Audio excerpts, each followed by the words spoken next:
Welcome to the realm of magic and mystery, classic horror and sci-fi. You are now entering the House of the Unusual podcast with your hosts, Eddie and Joe.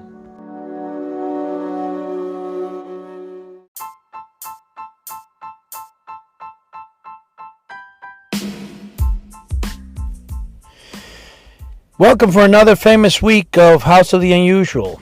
This week I have some very interesting updated news on the book, and I'm talking about the collaboration between me and Chuck Caputo. We put together a book entitled Skull Magic Unleashed by the famous Chuck Caputo and Eddie Guevara. Now, the way this book started is very interesting. I was talking to Chuck a few months ago, and I noticed that I came across a book on Amazon, and the book was selling for quite a lot of money. It was selling for like $39.95. But what really caught my attention is they had sold some 17,000 books, and I'm like, wow, this is a pretty good title. I guess it would be great to maybe do a book about skulls or skeletons. And then it dawned on me, wait a minute, Chuck has a huge skull collection that he has been, when I'm saying huge, he's got several props that he's either built or acquired during the years. And what he did with those props is he some of them made them animated, and he uses them for his magic acts. So he takes them to schools, he takes them, to shows. And the idea was to call Chuck, let him know about it, and see what he thought. So when I say, hey, Chuck, what about if we were to write a booklet on the different skulls you own and stuff? He goes, oh, that's a great idea. So he took Cheri, the wife, and Cheri went with him to the storage unit, and he actually started taking photographs of the different skulls. I believe he sent me first 15, then he found another 4, then another 2. It was between 20 and 24 different skulls he found. And I said to him, Chuck, do me a favor now. Send me a little insert as to what each skull and everyone did, and, a little write-up for each one. So then I started, for the heck of it, I went on Canva, and I came up with a really nice book cover. And after I had the book cover, I'm like, okay, this sounds like a great idea to do. So I started adding a skull photograph on the top of each page, leaving everything in the bottom blank. I had made the book to be 6x9. And, I started adding pages on Canva. And to my surprise, I had already like 21 pages with different skulls on it. So the book started taking shape. So then I'm like, you know what, Chuck, let's make it into a manual. Let me submit it to Amazon and, and see if I could, publish it through Amazon. So then when I was submitting, I actually made it 26 pages. And I was very happy. It was a finished product. I was really happy. And then Amazon comes back with a message saying that the Amazon Kindle minimum are 74 interior pages. I was like, wow, man, I only got 26. I called Chuck, we have a little bit of a problem here. This book writing thing, it's turning into an affair, So instead of the quick manual, I started putting together more stories and bringing out some of Chuck's other collections, but still anything that dealt with skulls. We started filling in a couple of fun facts. I started doing research here and here, and I started putting together some stories about Giuseppe. Now, people that don't know Giuseppe was a mid-century or early in the 19th century. 1920th. Yeah, I think it was the early 20th century or late 19th century. An inventor, I think, / scientist, or I forgot exactly. But what he did, though, is he created a skull that was made of mostly clockwork. And the skull would, open its jaw, closed and stuff, depending what cards, it was used in different magic acts. So it's called the Giuseppe skull. Now, somebody else around that time period, and I don't have right now that information. I did the research, I put it in the book, but right now I'm talking a month later. I believe there was an individual that actually made a copy of the Giuseppe skull that was made mostly of not metal. It was made of what was the metal? I think whatever. It was either not aluminum. It was made of steel, I think. And the point is that this other guy actually used a real human skull. So that was kind of creepy, you know. But that one I think is in a museum, sold for, I don't know, $500,000 or something. But the whole point is that I started adding stories to the book. And finally, after uploading the book more than 4 times and getting rejected by Amazon first, the whole size of the book had to be changed. So I believe they made the soft cover 9x10 and 7x10 the hardcover. Now, of course, I added a hardcover because of the fact that why not? You know, if it's there, you can post it. It's, you know, it's available. I'm going to offer a hardcover. Some people, like me particular, like to have a hardcover edition of books I collect. So the book went up and it finally went for sale officially. I believe it was on the 27th of this month, 2 or 3 days ago, right? Now, you can order the softcover edition, and that's available right away. The hardcover edition has a 6 to 7 week wait on it. Don't know why. I asked Amazon. They didn't really respond yet to me as to the reason. I'm assuming that before they start making hardcover editions, what they want to do is they want to make sure that the book sells. So I don't know. I don't know how they work that and why it's so much of a difference. The only thing I can say to you, though, is that it was a work of art. I was so happy with the book. Chuck was so excited when I sent them, you know, the mock-ups that I had of the book. Not the mock-ups, the interior, you know, the entire PDF files. And he was reading it. We were proofreading it. Then Cheri would take what we proofread and reread it. And then I used Grammarly to make sure that everything, all the punctuations was correct. And, you know, at first I was like, wait a minute, you know, I didn't put chapters in this book. I just basically wrote the book in different sections. And then I'm like, you know what? I'm going to have a table of content. Instead of breaking the thing into chapters, I'm going to break it into sections. It consists of a total of 5 sections, and then it has a bonus number 6. If I'm correct, it could be 6. The whole thing is that the book is fabulous. I was so excited. I can't wait to get my actual review copies that are sent. I think I'm supposed to actually get them today. Today or tomorrow, I'm supposed to get the review copies. But I'm very excited to see the book, what it looks like. The whole thing is that this work only happened because Chuck is such a fabulous person. I mean, Chuck is like a brother. This man, if it wasn't for Chuck, House of the Unusual wouldn't even exist, to be honest. House of the Unusual has been around a long time, but it was a hobby. But when Chuck came on board and we started with our magic, and he started doing his Chuck's Corner every week on my YouTube channel, my channel started exploding. Everything was fabulous. I mean, it was phenomenal. Now, what I'm doing is I'm working on and I've been trying to figure this out because, you know, a lot of people ask me, where do you sell your stuff? Well, my website right now, my brother has been working on it. He's got his IT department working on it. Of course, it's an IT department that belongs to a big, giant research lab. So they have a lot of work. It's not like they're going to work on my website and build it overnight. I thought it would happen within a week or two, but apparently I was sent a mock-up of the website about 2 days ago. It blew my mind. It's coming. It's a fabulous looking website. I cannot wait to actually have it working. Now, what I'm going to say about this, and this is really a fabulous thing, is that once I have the website, I'm going to link Facebook, the YouTube channel. I'm going to look at everything to this one page where you people can actually go see what's new, what new coming up events, anything that's going to be upcoming events or anything will be listed there, along with, I believe there's a blog. I believe that it also has a, I mean, it's good. It's got I don't know if we're still doing the forum. I think it has more like a blog where people can post if they want to post to the site. I'm still, you know, looking at the final copy and I mean, everything. It's a work in progress. The first book I finally published is Skull Magic Unleashed by Chuck Caputo and Eddie Guevara. That's now live on Amazon. You can literally find it on Amazon right now. As the weeks pass and the robots start picking it up, it's going to probably be in Google searches. You know, it takes a while for everything to get found on the internet.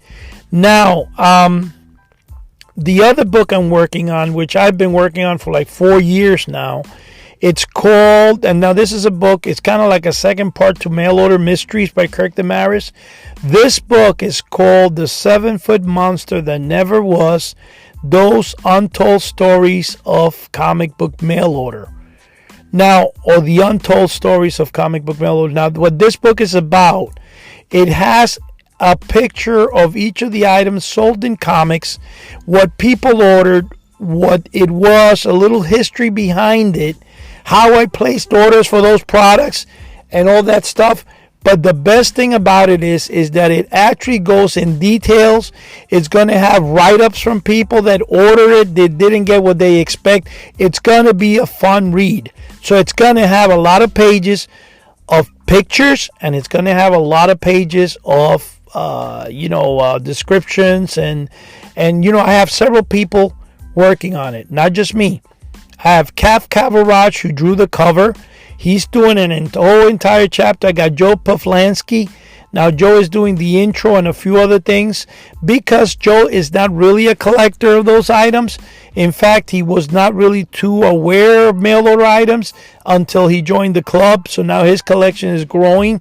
I have a lot of times where Joe is knocking on my door. He takes a flight over from Ohio just to knock on my door so he can go through my collection. I'm like, Joe, you gotta wait, buddy. I will let you one day eventually get in it.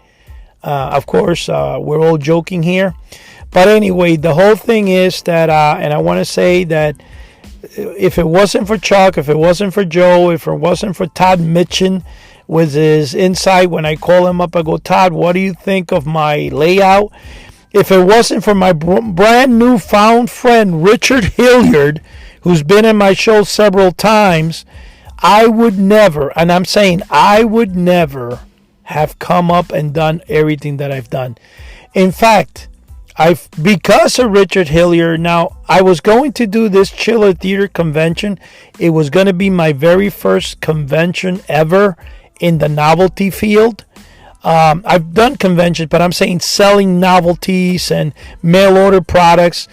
And what happened is my son got married on Thursday, so unfortunately it was too much stress. Right now I actually lost about another 1,000 pieces of hair from my head. It's been very stressful. My whole week has been shocked.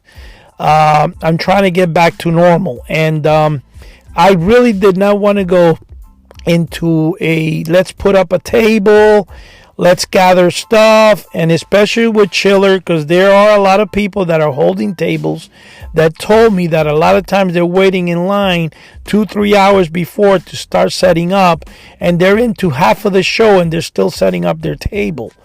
I've never done it. I've never done it at Chiller. So because of that, I don't want to get overwhelmed and, give not the best of myself, especially to people that are my friends and people that are going to be inquiring about the different products I have. Now, I started, which is better, because now I'm going to do the show in April, the end of April, the last week of April, which is when Chiller Theater takes place. And since I'm doing the show at that time, my brother's actually going to fly up from Florida, stay with me, and help me in the show at that time. So what I'm going to do is, I have been putting together, I was going to do a fundraiser for it to make sure if it was worth it, for the Gale House record. Richard Hilliard has remastered this. He has done the artwork over. In fact, let's just put it this way. When Richard Hilliard sent me the artwork, I almost peed on myself. I've never seen a guy being able to capture. The only two people, in fact, that can capture mail order the way it was in the 1970s is Richard Hilliard and Todd Mitchin. Those two friends, I love them to death. They are the best artists I've ever laid eyes on that can do such masterful work. I have a buddy who also has been making some mock-up ads, and he runs Stupid Comics. He himself, I'm going to say right now as well, is probably the other person that can actually capture capture everything the way it is. It's like, and that's why I always say to you guys, If you don't know what Stupid Comic is, it's spelled STOOPID. It's a comic book put out, and I can tell you it's fabulous. Already it's on its 8th or 9th printing. I really think that you guys, Dave's doing a wonderful work. You guys have got to, if you have a chance, you definitely have to get a hold of a copy. You can go online and get it. And, like I said, it's a fabulous thing. And, having said that, guys, stick around. Chuck's got a beautiful segment with his wife about Halloween. In fact, as I'm speaking right now, I have a feeling that this podcast this week was slightly delayed. When I'm saying the servers are being updated in Spotify, and I'm actually going to make sure that everything's working properly in case you didn't hear the entire podcast. But I believe that Chuck's half section went ahead of mine. So having said that, thank you guys.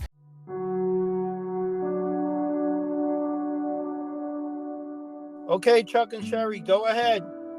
All right. Welcome, everybody. We have a great segment planned for tonight. It's Fun Halloween Facts. And I'm with a very special friend of mine, somebody I've known for many years, my beautiful wife, Cheri. Hi, everybody. We are actually going to tell you some neat things that maybe you knew some of them. Maybe these will be some new things to learn. The holiday dates back more than 2,000 years. It all started with a Celtic festival called Samhain. That means summer's end. Now, it's held in the beginning of November. The feast recognized the last day of the fall harvest and spirits crossing over, since they believed the veil between the living and the spirit world grew thinnest at that time.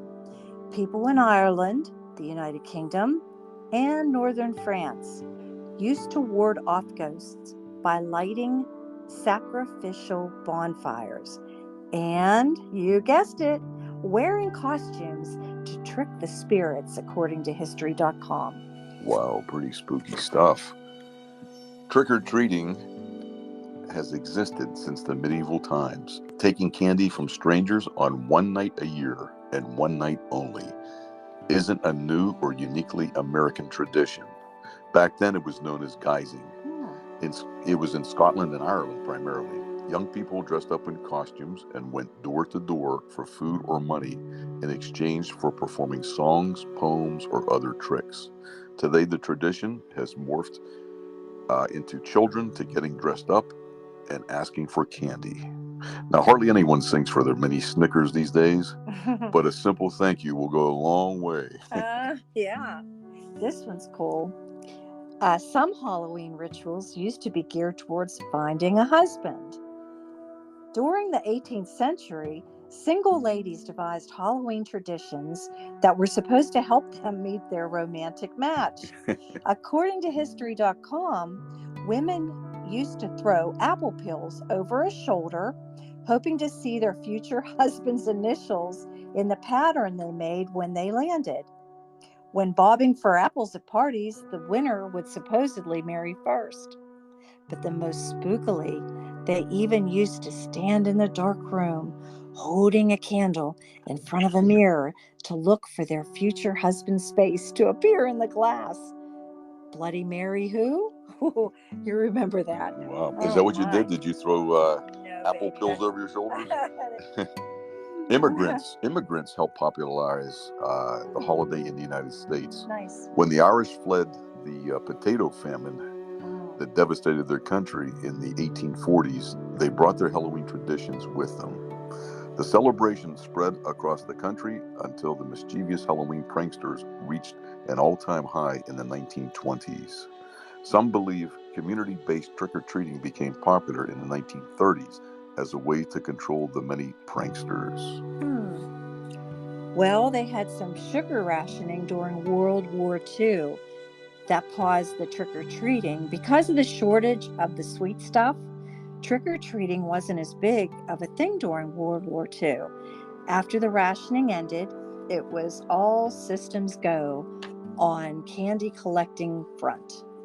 Now, the candy companies began launching advertising campaigns to cash in on the ritual and make sure kids were clamoring for their products to show up in their candy buckets and spare pillowcases. Do you remember that, Chuck? I do remember. I did use Using the old pillowcases. Yeah, we did use pillowcases. You're right. Now Halloween is the second largest commercial holiday in the country. I believe it. I guess you would know what would be first. Only Christmas rakes in more dough. Consumers spend approximately $9 billion on Halloween, and that was in 2019.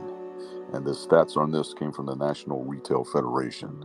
Spending was down a bit in 2020 because of the COVID-19 pandemic, but Americans still forked over $8 billion overall, or an average of $92 per person. Oh, wow. Most Americans spend on candy, decorations, and costumes. Many of us put our money where our mouth is when it comes to loving Halloween. The largest share goes towards candy, with 95% picking up the sweet stuff, 75% planning on buying decorations, and 65% shopping for costumes.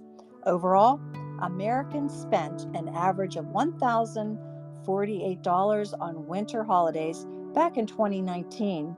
If you're wondering why we were all tighten our belts in January, we had to do the resolutions, yeah, right? New Year's resolutions. Yeah, there they come. The Irish also brought us jack-o'-lanterns. As the story goes, an Irish man named Stingy Jack tricked the devil and therefore was not allowed into heaven or hell. He spent his days roaming the earth carrying a lantern, hence the name Jack of the Lantern. Tell the story to the kids when you pick up your seasoned squash, and try not to get goosebumps when you carve up your own pumpkins this year. Oh my. Okay. They used to be carved out of turnips, potatoes, and beets. Jack-o'-lanterns did originate in Ireland after all. Once Halloween became popular in America, people used local produce like pumpkins instead. This year, you might consider adding some creative carvings to your Halloween tableau for a more natural look that also has historical origins. When the holiday's over, they make a delicious dinner side dish. I'd take butternut squash for myself. Yeah, that would be cool. All right. There used to be carved out turnips, like you said, Cheri, which is very interesting. But there's also a traditional Halloween bread in Ireland. Oh. It's called barmbrack, or just brack. The sweet loaf typically contains dark and golden raisins, as well as a small hidden toy or ring, similar to the classic king cake at Mardi Gras. Tradition dictates that the person who finds the item will come into good fortune in the coming year. This is as long as they don't choke on the trinket. That's true. That's exactly what I was thinking. That could be dangerous. Yeah, having a little I hope there's an emergency room nearby. Illinois produces up to 5 times more pumpkins than any other state. Wow. I didn't know that. I had no idea. If you're in the market for a truly destination-worthy pumpkin patch, head to the Heartland. The land of Lincoln has more than 15,000 acres devoted to gourd growing, according to the United States Department of Agriculture.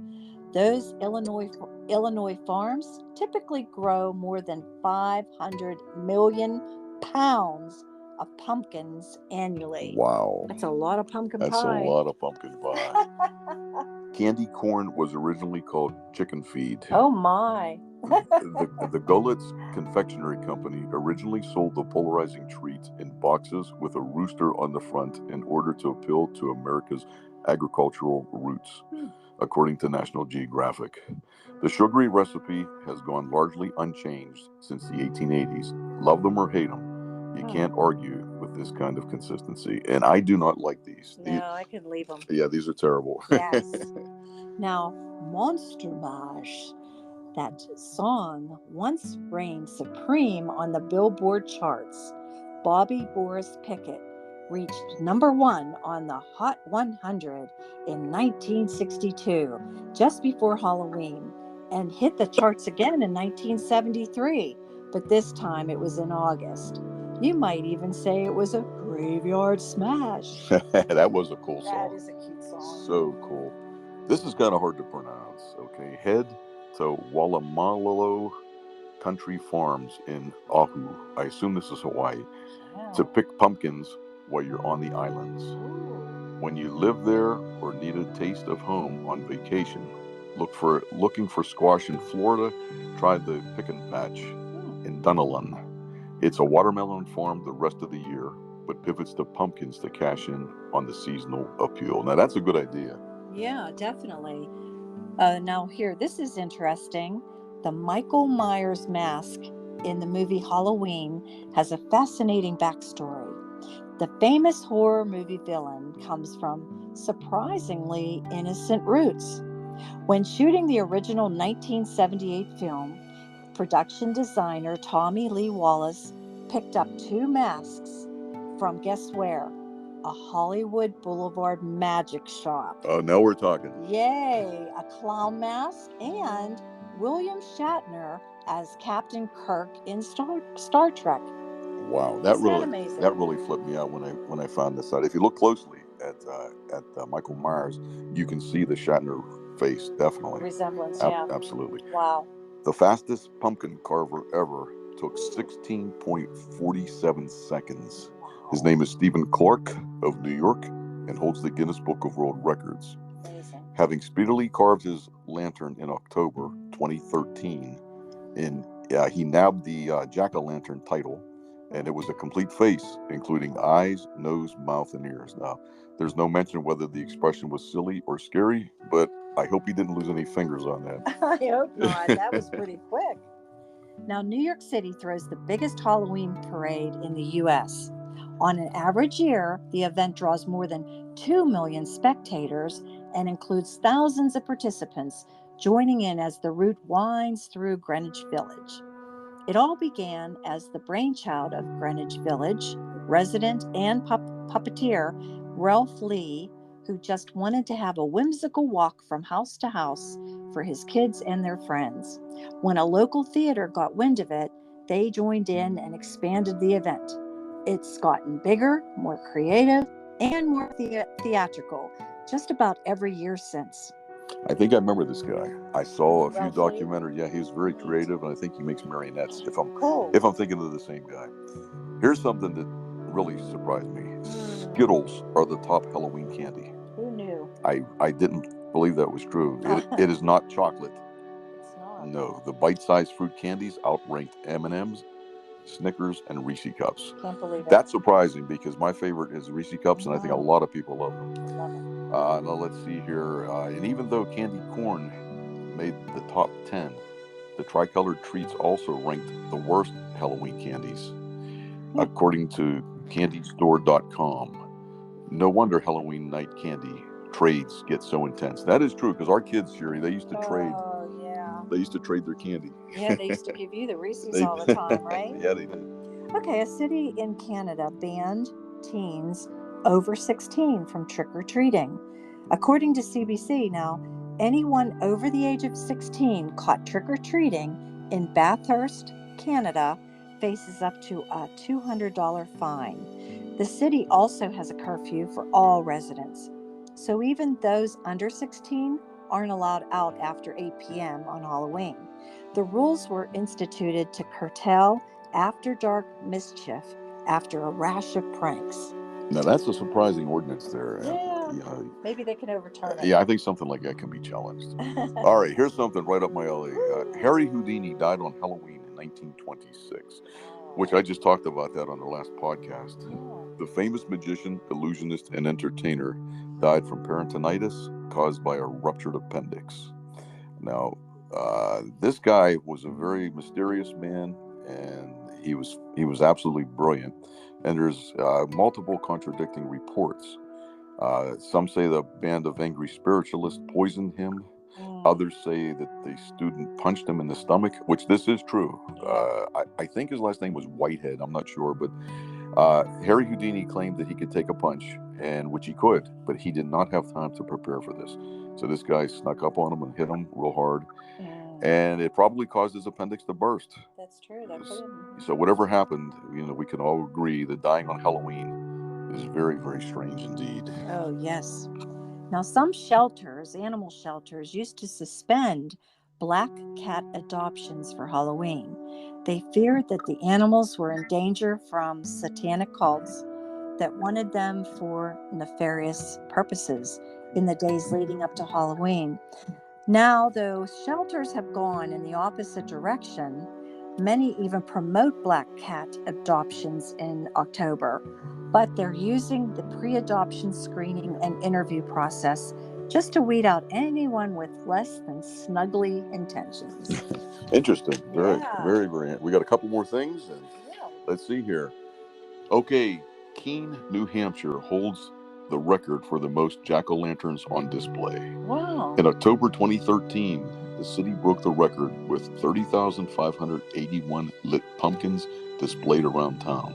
Now, I think we saw a special on this, Sherry, around that time. So. There was different cities that were competing, and it was just amazing, all the jack-o'-lanterns. I mean, they put them on the local football stadium bleachers. It Everywhere. was unbelievable. Pretty cool.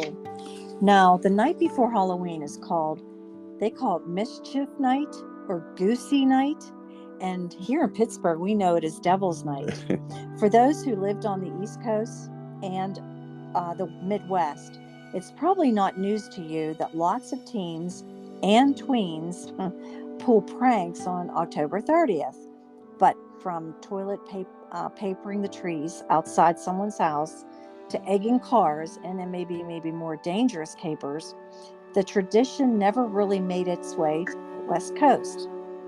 At least not yet. Now, that's amazing. It didn't make it to the West Coast. And we did do things like that when we were kids. But anyway, I hope you folks have had a great time. Sherry, thanks for helping out. You did a great job. Thanks. Hey, glad to be here. Hey, what do you say we get some Skittles, huh? Oh, my. Hey, thanks a lot, guys. We'll talk to you soon. Happy Halloween. Have a spooky Halloween.